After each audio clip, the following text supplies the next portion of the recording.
Hey guys, I'm going to share 7 things I did to go from being predicted to get a 2 on the AP World History mock exam to getting a 5 on the real AP World History exam in just 40 days. First thing I did was I made a commitment. Making a commitment to study for the AP World exam can be really hard when you're an AP student who's in sports and honors classes and AP classes and all this stuff to do. It can be really hard. So the number one thing I recommend doing to make a commitment is to put AP World at the beginning of your homework schedule. So when you get home from school or clubs or practice, before you start the rest of your homework, spend a set amount of time on AP World and always work in that set amount of time, no matter how much you think you need to work on other classes or no matter how much you think you need to study more for AP World. Choose a time and stick to it. Don't go above or under it, and do it first, because if you do it at the end of your homework and you're an AP student who's a perfectionist, you might never finish your other homework and never get to your set amount of time to study for AP World. So I recommend 20 to 30 minutes a day before you do the rest of your homework. I made a study binder. So here I organized all sorts of different topics that I might need for the AP World. You can either go by unit or by category, like culture, interactions, that type of stuff, and make a table of contents where you say everything you might need to find. Organize your notes and classwork so that as you're studying, if any questions pop up, you can just go to that binder, look through it, find your notes or an assignment that explains it really well, and that way you don't have to go through your class binder, which might be organized differently without a table of contents probably.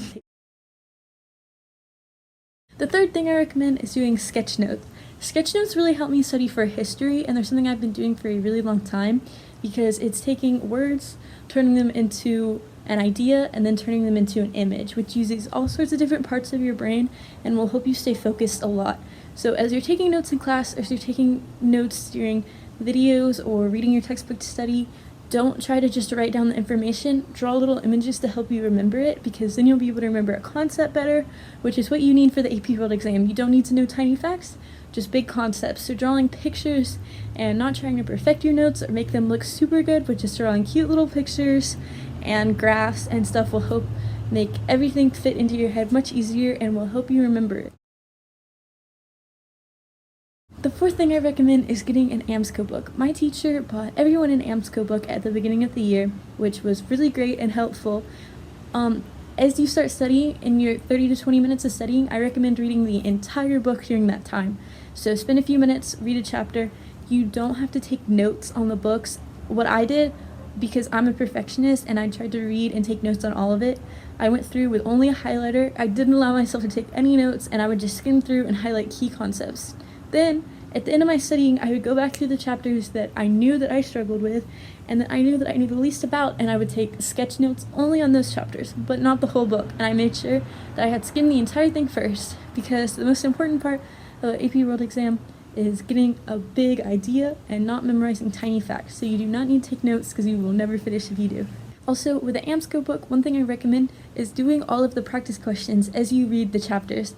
Doing the practice questions and getting a feel for how the College Board thinks helps a lot. I know that in the AmScope book, there aren't answers to the questions attached, but teachers should have a copy of the answers so you can ask them, and you can go through, make sure that you're doing the stimulus questions the right way, which will help you a lot to get a big general feel for what kind of questions you're going to be answering and how the College Board thinks when they write their questions, since the stimulus questions are unlike questions for any other test.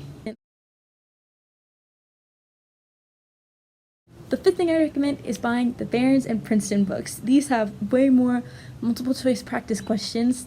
I didn't use these books for their content so much since I already had my textbook and my AmScope book, but I did use them for the practice questions and practice essays. Sometimes I would go through the essays and just plan out an essay without actually writing the entire thing. I would just say what I was going to do for my thesis and my next paragraphs, just to get an idea of planning it within a certain time period, and then I would compare it to an essay that got a perfect score and see how what I was going to write compares to a perfect score, so I could get another feel for what the College Board is looking for as they're grading essays. Also, the practice questions in those books are amazing. Those books are definitely $20 well spent. The sixth thing I did was I watched all of the crash course videos on double speed. I know that the content has been cut since the time I took the test, so you don't even have to watch all of them. When I watched all of them in double speed, it took a total of 8 hours. But since you guys only have to do half of it, it should be 4 hours. Again, don't try to take notes on it because you just want to get a big timeline in your head. So sometimes what I would do so that I was still forced to pay attention is I would have a sticky note per video of notes. And I could only fill up that sticky note so that way I could still pay attention some by taking notes, but I wasn't trying to write down everything he's saying because he talks so fast and there's no way you can do that. The 7th thing I recommend is taking full-length practice tests. Sometimes on Saturday mornings I would get up and I would go through the entire practice test, which can be found in the Barron's and Princeton books, and I would do all the multiple choice, all the essays, and the amount of time, and the time length of breaks that I knew we would have.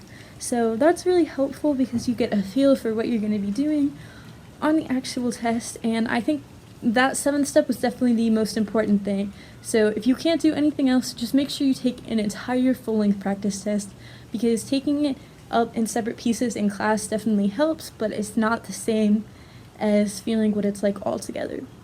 So that's what I did to go from being predicted to get a 2 to getting a 5 in just 40 days. So good luck. I know that the tests are changed this year because of coronavirus, but I still think that studying this way will be beneficial because even if the tests are easier, it's better to study for something that's going to be harder because then you have way better chances of success. I am not naturally good at memorizing stuff, so these are keys to actively learning and actively memorizing information and concepts.